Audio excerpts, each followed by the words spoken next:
2011 में 40 साल हो जाएंगे। और अब बहुत ज्यादा डॉक्यूमेंट्स रिलीज हो चुके हैं, आर्टिकल्स लिखे जा चुके हैं मशरकी पाकिस्तान के क्राइसिस पे, ईस्ट पाकिस्तान की उस जंग पे।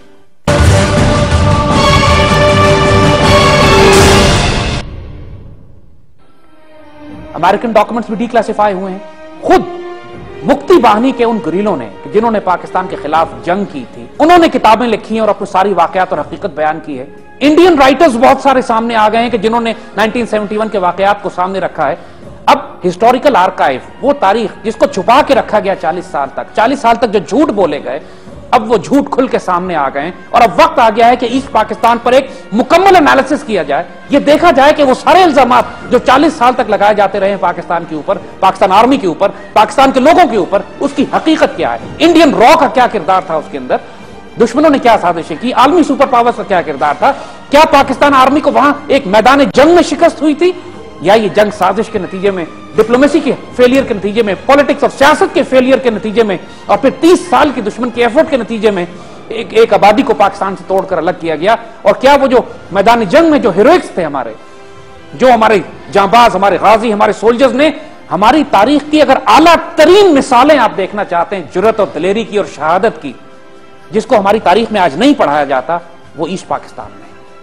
वो एक ऐसी फौज के सामने है कि जिसको पता था कि अब हम घेरे में आ चुके हैं, जिसको पता था कि दुश्मन 10 गुना ज्यादा ताकतवर है, जिसको पता था कि उनकी सफों में गद्दार घुस चुके हैं, जिनके पास कोई सप्लाईज नहीं थी, कोई आर्मर, टैंक, आर्टिलरी इनके पास अवेलेबल नहीं थी, कोई नेवल सपोर्ट नहीं थी। और उस फौज को छोटे छोटे दस्तों में पूरे ईस्ट पाकिस्तान में बिखेर दिया गया था। और उस फौज को जो 8 महीने 2.5 लाख मुक्ति बाहिनी के लोकल गुरिल्लों के खिलाफ लड़ती रही, जो कहने को मुक्ति बाहिनी के लोकल गुरिल्लास थे, जिनकी कमांड इंडियन आर्मी ऑफिसर्स कर रहे थे, जिनके अंदर कम से कम 30-40 हजार इंडियन कमांडोज थे, जिसमें कम से कम 30-40 हजार ईस्ट पाकिस्तान राइफल्स के वो बंगाली थे, जो पाकिस्तान आर्मी के सिपाही थे, ऑफिसर्स थे, लेकिन डिफेक्ट कर गए थे, बगावत करके अलग हो गए थे। इस सारी फौज के साथ वो पाकिस्तान आर्मी के 40,000 से भी कम जवान इन्फेंट्री के जो लड़ते रहे वहां पे 9 महीने, और उसके बाद उन्होंने कोई 2.25 लाख की इंडियन फौज के साथ, जिसने चारों तरफ से हमला किया उसके ऊपर, उसका मुकाबला किया है। ये तारीख की एक मिलिट्री हिस्ट्री में ऐसी मिसालें कम मिलती हैं कि दुनिया की कोई फौज इतनी कमजोर होने के बावजूद इतनी शानदार मज़ाहमत कर सके।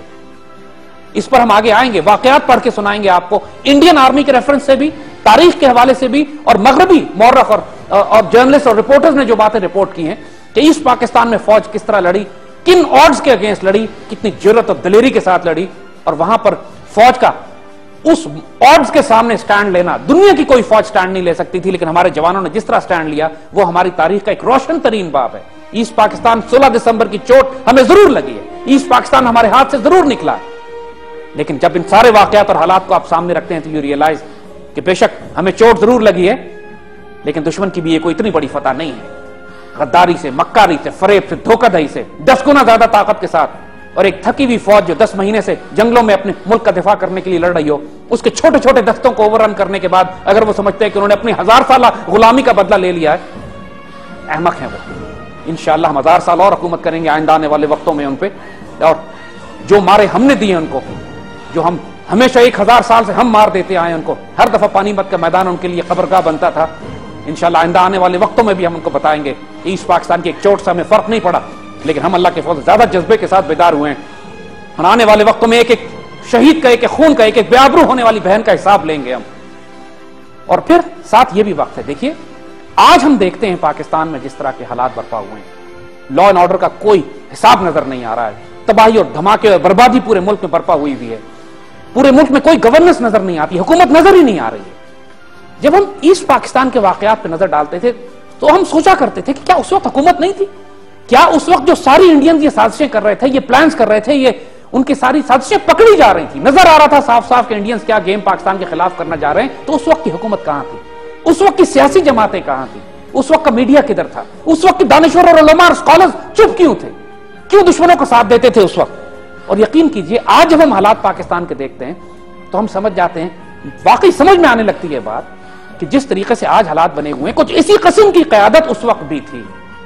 सियासी भी, मजहबी भी, और हुकूमत, जो हुकूमत करने वाले लीडर्स थे उस वक्त, कि अपनी आंखों से देख रहे थे कि पाकिस्तान के खिलाफ एक फंदा लगाया जा रहा है, लेकिन उसके बावजूद कोई रिस्पॉन्स डेवलप नहीं किया जाता था, कोई रिस्पॉन्ड नहीं करता था। आज अल्लाह के फजल से वो हालात कम से कम जमीन पर वो हालात नहीं है। आज हम आगे आपको बताएंगे इंशाअल्लाह कि ईस्ट पाकिस्तान में हुआ क्या, फिर खुद कंपेयर करके देख लीजिए कि क्या पाकिस्तान में आज ईस्ट पाकिस्तान वाले हालात हैं। हुक्मरान तो वैसे करप्ट हैं, कोई शुबे की बात नहीं,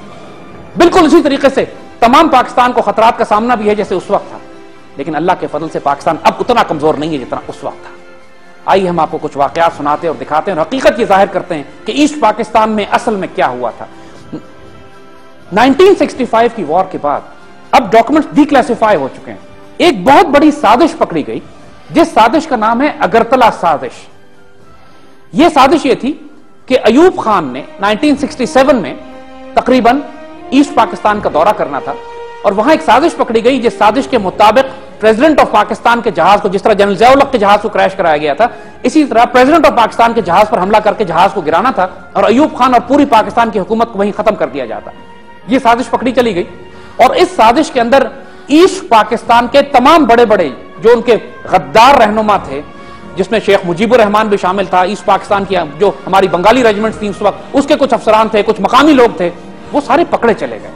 इस साजिश का नाम है अगरतला साजिश, क्योंकि इंडिया में एक जगह अगरतला जहां बैठ के साजिश बनाई गई थी और जिसके मुताबिक इंडियंस ने ईस्ट पाकिस्तान में बगावत बर्पा कराकर इसको पाकिस्तान से तोड़ना था। 1965 के टेलीग्राम्स अब डिक्लासिफाई हो चुके हैं कि जो यूएस एम्बेसी ने ये टेलीग्राम्स निकाले हुए हैं कि जिसमें 1965 की वॉर के बाद अमेरिकन ये लिख रहे हैं कि ऐसी साजिशें पकड़ी गई हैं पाकिस्तान के पास कि जिसमें इंडियन मैप्स हैं, इंडियन प्लान्स हैं कि ईस्ट पाकिस्तान पर हमला करके इसको पाकिस्तान से तोड़कर अलग किया जाएगा। देखिए, ईस्ट पाकिस्तान कोई रातों रात नहीं टूट गया था,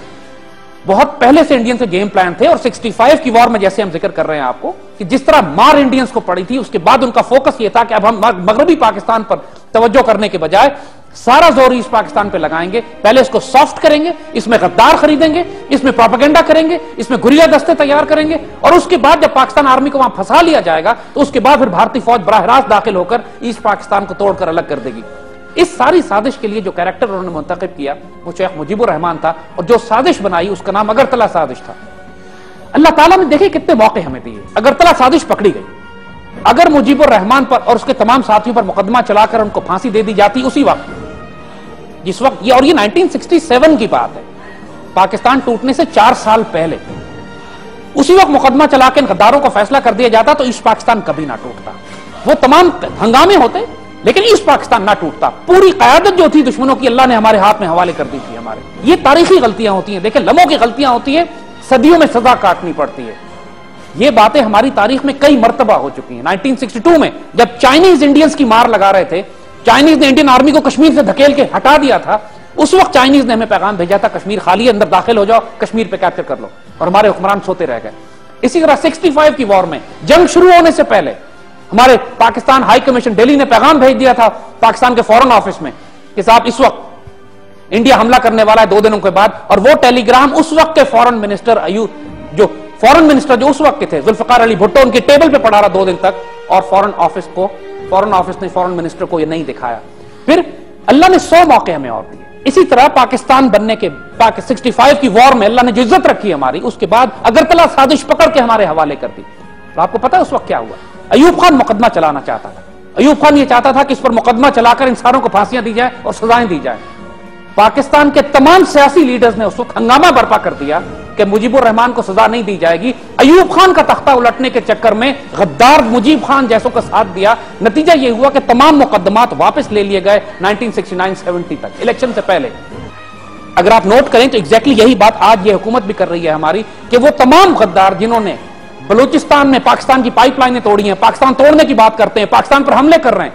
उन सारों के मुकदमात आज बलूचिस्तान में विड्रॉ कर लिए गए हैं। बिल्कुल वही सब कुछ करने की कोशिश हो रही है जो अगरतला साजिश के बाद शेख मुजीब के साथ किया गया था।